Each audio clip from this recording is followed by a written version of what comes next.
আজকে একটা ভবিষ্যতের ফিউচারিস্টিক জিনিস নিয়ে এসেছি।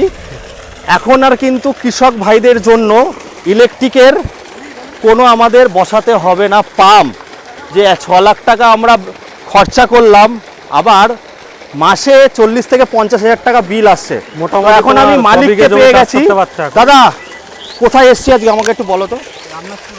এটা কোথায় আছে? এটা হচ্ছে টোটাল পোলবা ব্লকের। কত বিঘা জমি চাষ করতে পারে জেনে নেবে। কত বিঘা জমি চাষ করছো, কি আছে এটা কোথায়?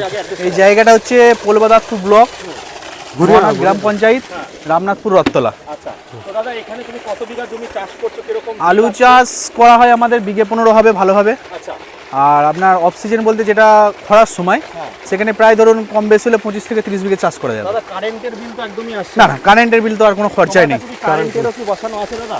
আগে বসানো আছে সামনে। মাসে কিরকম বিল দিচ্ছে কারেন্টের? ওটা ওই প্রায় ধরুন না 7,000 টাকা করে মাসে বিল আসে। মাসে 7,000 টাকা করে বিল আসছে। এটা লাগানোর পরে কিন্তু 3.5 লাখ টাকায় লাগিয়েছে, 30 বছরের ওয়ারেন্টি, পাম্পের 5 বছরের। কিন্তু এখানে একটা টুইস্ট আছে, বাসে বিল দিতে হচ্ছে না নাকি? একদম। আবার সাবসিডিও পেয়েছো। কতদিনে পেয়েছো দাদা সাবসিডি লাগানোর পরে? ওই ধরুন সব বিল ফিল ডকুমেন্টস সব জমা করার পর, ক্লিয়ার হওয়ার পর, ভিডিও থেকে ভেরিফিকেশন হওয়ার পর, ডকুমেন্টস জমা করার পর, তারপরে 15 থেকে 20 দিন পর 20 দিনে 3.5 লাখ টাকা, 60% আমার অ্যাকাউন্টে 60% অ্যাকাউন্টে ঢুকে। 60% কত টাকার বেশি বলে? কত টাকা দিয়েছো? ওই 1,92,000 টাকা আমার সাবসিডি পেয়েছি। 1,92,000 সাবসিডি পেয়েছো। দাদা মোটামুটি ইএমআই করতে গেলে কত টাকা নিয়ে আসতে হবে? 20% ডাউন পেমেন্ট দেবে, টোটাল অ্যামাউন্ট 3.5 লাখ টাকা লোন হয়ে যাবে। হয়ে যাবে। তো স্ক্রিনে দেওয়া নাম্বারে কল করে চলে আসুন রয় অ্যান্ড সোলার ইঞ্জিনিয়ারিং কল্যাণীতে।